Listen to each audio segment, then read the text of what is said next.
shoot the ball? How can you not be able to shoot the ball, Ricky Rubio? But alas, that is still the case. Ricky Rubio sucks at shooting the ball. And I've said for forever that as long as we have the Ricky Rubio that we've always had, what we've gotten out of him, this team will never go anywhere. He is a giant freaking handcuff. And at points in the beginning of this year, it looked like he might be a new, improved Ricky Rubio.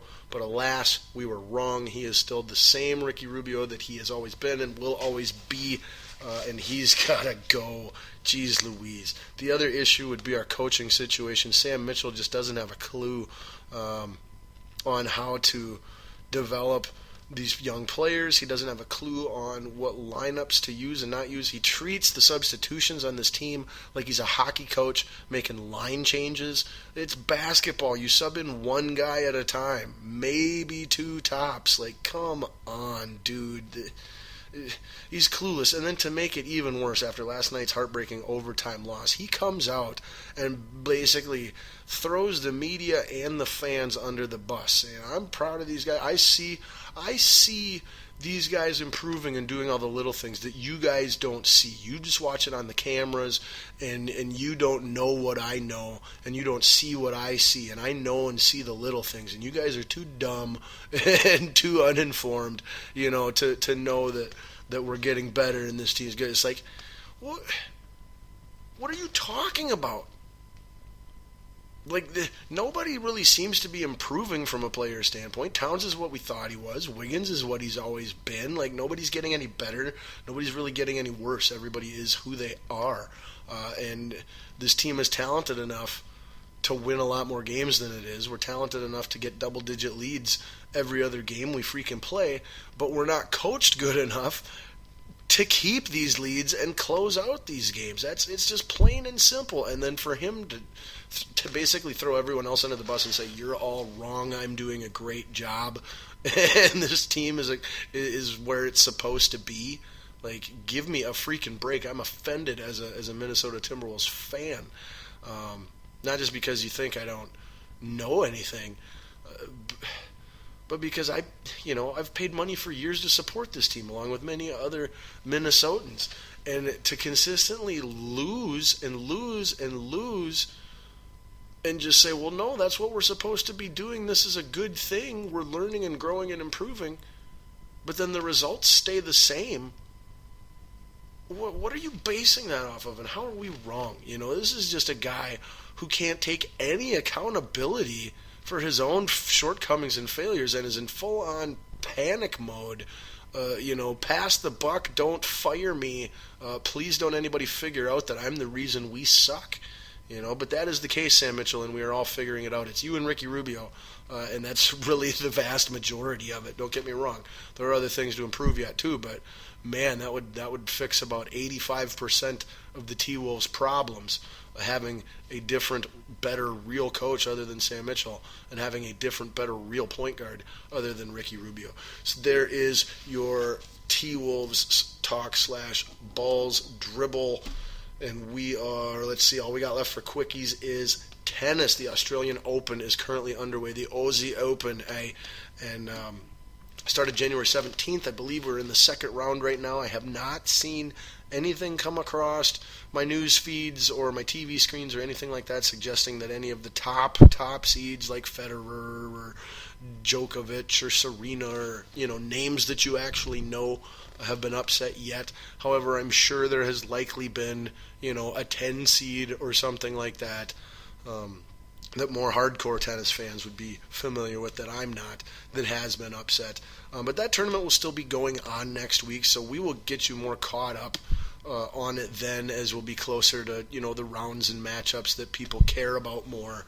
Anyway, but so tennis professional season fully underway. Gotta love it. That must mean springtime and warm weather is right around the corner. At least that's what I'm telling myself here, freezing my balls off in Minnesota. So at long last, let us get to the finish of our show. Thank you for tuning in and sticking with us. I know it was longer than I intended at least, but I hope you didn't mind and I hope you enjoyed it nonetheless. Well, let's get into our hit closing segment, which is known as Balls Deep Thought of the Day, where we tried to take something out of the sports world that we talked about, or in this case that we didn't necessarily quite talk about, hinted at a little bit at the beginning of the show, and just give us some food for thought, both about ourselves and each other, and just moving forward, fun little stuff to throw around in your brain. Yeah. So this week's Balls Deep Thought of the Day is in regards to the recent story that came out surrounding number one male tennis player in the world, Novak Djokovic. He, in an interview of some kind recently, came out and stated that at one point in his career he was offered $200,000 to throw a match that he was in, to lose it on purpose, to which he said he, of course, refused or whatever. I don't think he, turned anyone into authorities or anything like that either. It wouldn't be news now. But nonetheless, it's an interesting story, and that and thought that fixing athletic events still takes place, obviously outside of the WWE. Of course it takes place inside the WWE, but outside of the WWE as well. And how common is it? What players have done it? What's been done? Is this anything that's significant or not? I don't think so. But where it's fun for our Balls Deep Thought of the day is this. Okay, so professional tennis player dude, pretty dang good at the time. Obviously was expected to win. That's why he was offered money to lose on purpose. Offered $200,000 to lose. Okay, didn't do it. Now we got to put ourselves in this situation. Okay, so if you were him, would you have done it? Me personally, absolutely not. Not out of any moral obligation, though, just out of simple risk-reward. Sensible analysis of the situation. You're offering me how much money? And I'm who? And I do what for a living? I can make $200,000 just by winning my tennis matches in, a month or two or whatever. Maybe even less than that. I don't know. So why would all the risk that comes along with, if anyone were to find out, what we did, why would that risk be worth the same amount of money that I can make in a month? That's just stupid. No. So of course, if I were him, I would not. That being said, say I'm him in that situation, and someone comes up and offers me, $100 million to be a part of a one-time thing, that might be something I'd have to consider. Because then the risk would make sense, would equal the reward more, it just makes more sense. Now, the other side of that then that's fun to think about, so we've discussed what we would do in that situation if we were him, and what it would take to make us go that route. Like I said, my price, if I'm him in that situation, it's $100 million is my price. But then let's take it one step further, 1 inch deeper yet. And what if it's just you? Now if it's just me, me being me, and someone came up to me and gave me the opportunity, said, I'm going to give you $200,000 to do something that's illegal and could be considered immoral, but it's a physically victimless crime, and it's just going to involve,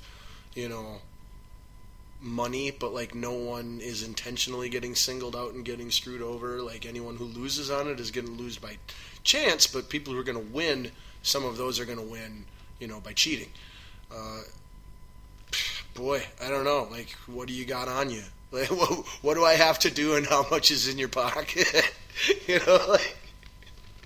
Sorry, but I don't even want to know, let alone tell anyone else what I would do for, I don't know, if you just gave me $1,000 right now. If you walked up to me with $1,000, they said, you have to do something insane right here, right now for this $1,000, and we'll throw out a couple ideas and we'll just agree on one, Jesus, man, the things on that list that I would just go, yeah, sure, sign me up for. Ooh, like I said, I don't think I want to know that about myself, let alone admit it and share it with anyone else. But it is fun to think about. And that's what we're here for, not just to talk sports, but to have fun with each other each and every week, coming together with a common interest that binds us together, that being our love for the world of sports. So that is it for this week's show. Thanks again for tuning in, as always. Sorry again that it ran so long. So much for not having another 3-hour show. But here we are. So tune in next week. Almost 100% certainty that it will be a Thursday night recorded show again, since my Wednesday night I very much plan on watching the season premiere of Lucha Underground, and then followed by the second half of the T-Wolves game. So I got plans next Wednesday night. We'll be recording the show Thursday. Find us again, as always, here for the time being on our 3 home platforms: YouTube, SoundCloud, and my personal favorite, can't recommend it enough, the completely free downloadable Spreaker app. While you're there, make sure to click the little heart button or whatever, and hey, maybe even leave me a comment. That would be crazy. If you do want to talk to me about anything at any time, best way to do it is to follow the show on Twitter at BDST Show, or like and friend me on Facebook. Simply search Scotty-Ball. All right, so for our special guest, Doug Sanders, who I can't thank enough again for coming in, probably my favorite person of all time ever. Thanks to him so much for coming in, sharing his insight and expertise. Thanks to all of you for listening, and I hope you tune in next week. Similar Balls Deep times, same 3 Balls Deep channels. All right, I'm out of here. Peace!